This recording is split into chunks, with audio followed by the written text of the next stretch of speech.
Hello friends, welcome to my YouTube channel #life. तो आप सब लोग कैसे हैं? आई होप सब लोग एकदम अच्छे होंगे। तो it's been a long time, मैं कोई वीडियो नहीं बना पा रही थी क्योंकि मेरा शेड्यूल बहुत ज़्यादा बिजी था। My exams were going on और इसके अलावा भी बहुत सारी चीज़ें थी। तो आज मेरे को थोड़ा सा टाइम मिला, सो आई थॉट कि आज एक वीडियो बनाई जाए। तो रिसेंटली बहुत सारे लोगों ने मुझसे पीसीओडी के बारे में पूछा। पीसीओडी, पीकोड या पीकोस कुछ भी कह सकते हैं, इसके बारे में पूछा कि इसके कॉजेज़ क्या हैं, इसके सिम्टम्स क्या हैं और इसमें हमें कैसा डाइट प्लान लेना चाहिए। तो जो सबसे पहले तो मैं आपको इसकी फुल फॉर्म बता देती हूँ। पीसीओडी की फुल फॉर्म है पॉलीसिस्टिक ओवरियन सिंड्रोम या डिसऑर्डर। ठीक है, हम इसको पीकोस या पीकोड भी बोल देते हैं। तो सबसे पहले इसके कॉजेज़ आप बताती हूँ कि इसके कॉजेज़ क्या क्या होते हैं। तो इसके कॉजेज़ बहुत सारे होते हैं। ये जेनेटिक हो सकता है, और अब तो हमारी लाइफस्टाइल इतनी ज़्यादा चेंज हो गई है, डाइटरी मॉडिफिकेशन बहुत ज़्यादा हो गई है, इस वजह से भी आजकल ये बहुत कॉमन हो गया है। इसके अलावा ओबेसिटी इसका रीज़न हो सकता है, क्योंकि जब वेट गेन होता है तो बॉडी में इंसुलिन रेजिस्टेंस होती है। तो ये सारे कॉजेज़ इसके हो सकते हैं। हालांकि इसके अलावा और भी कॉजेज़ है, बट मेन यही है। अब क्या है, पीकोस बहुत ही ज़्यादा कॉमन हो गया है। ये लगभग हर 5 में से एक गर्ल या वुमेन में पाया जा रहा है फ़िलहाल के लिए। ये हमें किसी भी एज में हो सकता है आफ्टर प्यूबर्टी। ठीक है, तो इसके स्टार्टिंग सिम्टम्स क्या हो सकते हैं? लाइक जो गर्ल्स में कॉमनली पाया जाता है, इरेगुलर मेंस्ट्रुअल साइकिल। ठीक है, तो मतलब किसी के स्किप हो जाते हैं, कभी 2 मंथ्स के लिए, 3 मंथ्स के लिए, अप टू 6 मंथ्स ये स्किप हो जाते हैं। और जो आफ्टर 20 वीमेन हैं, उनमें इनफर्टिलिटी इसका सिम्टम है। इसके अलावा thin hair, acne, hormonal changes, obesity और हाइपरटेंशन इसके सिम्टम्स हैं। ठीक है, अब है इसमें हमें अपना डाइटरी मॉडिफिकेशन कैसा करना चाहिए, अपना डाइटरी प्लान हमें कैसा कर रखना चाहिए। तो मैं एक एडवाइस दूंगी, इसमें डेयरी प्रोडक्ट्स बहुत कम लेने चाहिए। इसके अलावा जितना बाहर का हो सके उतना कम खाना चाहिए, क्योंकि मेन आजकल इसका कॉज यही है जो कि हम अपनी डाइट का ध्यान नहीं रखते हैं, फास्ट फूड को इतनी प्रेफरेंस देते हैं। इसमें हमें प्लांट बेस्ड फूड ज़्यादा खाना चाहिए। ठीक है, तो हम अपना डाइट प्लान मतलब पर डे मैं आपको बता देती हूँ कैसा रख सकते हैं। तो जैसे कि हम स्मॉल मील्स में इसको डिवाइड कर देते हैं, स्मॉल फ्रिक्वेंसी रखेंगे अपनी खाने की।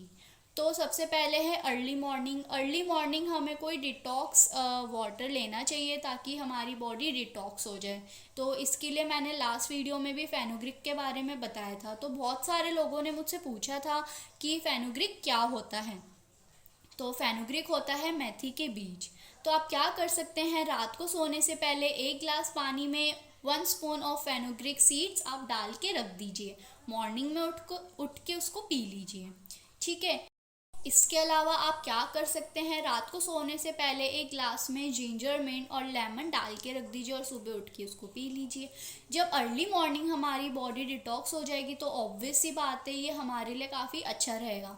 इसके बाद आता है हमारा ब्रेकफास्ट। जो ब्रेकफास्ट होता है वो पूरे दिन में सबसे ज़्यादा इम्पॉर्टेंट मील होता है, क्योंकि इसी से हमारे दिन की शुरुआत होती है। तो ब्रेकफास्ट में आपको एक चीज़ ध्यान रखनी है, जितना आपका सीरियल होना चाहिए उतना ही रेशो आपकी वेजिटेबल्स का होना चाहिए आपके मील में। ठीक है, for example if you are having पौष्टिक चीला, ठीक है, अगर आप पौष्टिक चीला कुक कर रहे हो तो उसमें ध्यान रखना है जितना आपने बेसन लिया है उतना ही आपकी वेजिटेबल्स होती हैं। वेजिटेबल्स में आप onion, tomato, capsicum, spinach, French beans कुछ भी आप ऐड कर सकते हो। ठीक है, तो आप ब्रेकफास्ट में क्या क्या ले सकते हो? सबसे पहले तो हमारा पौष्टिक चीला आ गया। इसके अलावा आप उपमा ले सकते हो, पोहा ले सकते हो। बस आपने ध्यान रखना है 1:1 रेशियो हो। ठीक है, जितना हमने पोहे में पोहा लिया है उतनी ही हमारी वेजिटेबल्स होनी चाहिए। मतलब इन शॉर्ट में कहना चाहती हूँ कि जो भी आप मील ले रहे हो उसमें वेजिटेबल्स की क्वांटिटी ज़्यादा होनी चाहिए। उसके बाद आता है मिड मॉर्निंग। मिड मॉर्निंग में आप क्या ले सकते हैं, आप स्मूदी बना सकते हैं। अभी तो गर्मियाँ हैं, आप मैंगो शेक ले सकते हैं, तो काफ़ी अच्छा रहेगा। फिर आता है हमारा लंच। लंच में डोंट हैव चपाती प्लीज़। ठीक है, लंच में आप स्प्राउटेड सैलेड ले लीजिए, क्योंकि अब क्या होता है हमें हमारी बॉडी के लिए प्रोटीन भी चाहिए। अब क्या है, हम डेयरी प्रोडक्ट्स इतने ज़्यादा ले नहीं सकते। हाँ, हालांकि अगर आप नॉन वेज हो तो बात अलग है, लेकिन जो वेजिटेरियंस हैं उनके लिए मैं बताना चाहती हूँ कि आप स्प्राउटेड सैलेड ले लीजिए। ठीक है, you can add lot of fruits in it, vegetables in it. ठीक है, बस अब क्या है, आप स्प्राउट्स ले रहे हो तो वो ऑलरेडी बहुत हेल्दी होते हैं हमारे लिए, प्लस हमारे लिए एक प्रोटीन सोर्स मिल जाता है। उसके बाद आते हैं हमारे इवनिंग तक आते आते बहुत क्रेविंग्स होने लगती है, अरे यार ये भी खाना है, ये भी खाना है, ये भी खाना है। बट प्लीज़ इवनिंग में भी आप बिल्कुल हल्का लीजिए। You can have juice. ठीक है, आप कोई भी जूस ले लीजिए, घिया का जूस ले लीजिए, गाजर का जूस ले लीजिए। ये नहीं लेना है आप कोकोनट वाटर ले लीजिए, बट प्लीज़ अपना बिल्कुल लाइट रखिए इवनिंग में भी। इसके बाद आ जाता है हमारा डिनर के लिए याद रखिए कि 7 से 8, मतलब 8 से एक्सटेंड तो हो ही ना, 7 से 8 के बीच में आपका डिनर हो जाना चाहिए।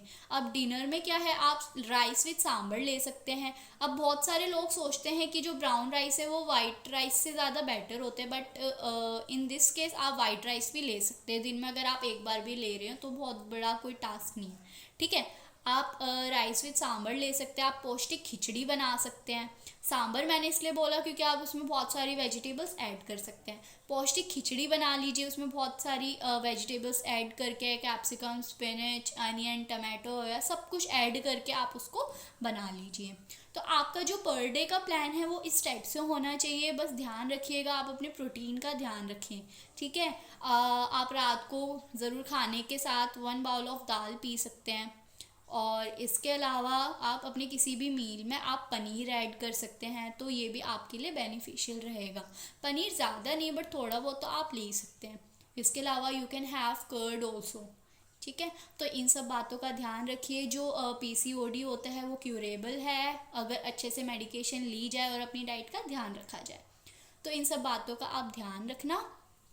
बिल्कुल बाहर का मत खाना, ज़्यादा ऑयली मत खाना, खाने में रिफाइंड ऑयल तो बिल्कुल भी यूज़ नहीं करना। यूज़ ऑलिव ऑयल और मस्टर्ड ऑयल। ठीक है, तो इसके अलावा ज़्यादा स्पाइसी फूड नहीं होना चाहिए। हल्का फुल्का खाओ, प्लांट बेस्ड फूड खाओ, ये आपके लिए बेनिफिशियल रहेगा इफ़ यू हैव पीकोस। ठीक है, if you are suffering from PCOS तो ये आपके लिए बेनिफिशियल रहेगा। तो अभी के लिए थैंक यू। आज की वीडियो इतनी ही थी। अभी मेरे को थोड़ा सा कम टाइम मिल पा रहा है, प्लस मेरे पास ज़्यादा रिसोर्सेज नहीं है यहाँ पे। तो अभी जैसा है मैं ज़्यादा मेहनत कर नहीं पा रही हूँ। तो अभी आने वाले टाइम में मे बी मैं और अच्छी वीडियोस बनाने की कोशिश करूँगी। आई होप आप लोगों को पसंद भी आएगी। टिल देन अपना ध्यान रखिए, मास्क लगाना मत भूलना, ज़्यादा बाहर मत निकलना। हालांकि अनलॉक हो गया है पर ज़्यादा बाहर जाके रेस्टोरेंट्स में मत जाना, ज़्यादा घूमने की कोशिश मत करना। ठीक है, अब और तो क्या है, सब्सक्राइब कर देना, लाइक कर देना। हर बार की तरह डिस्क्रिप्शन में हमने इंस्टाग्राम पेज का लिंक तो नहीं, यूज़र नेम दूंगी, फॉलो कर लेना। Okay, bye bye.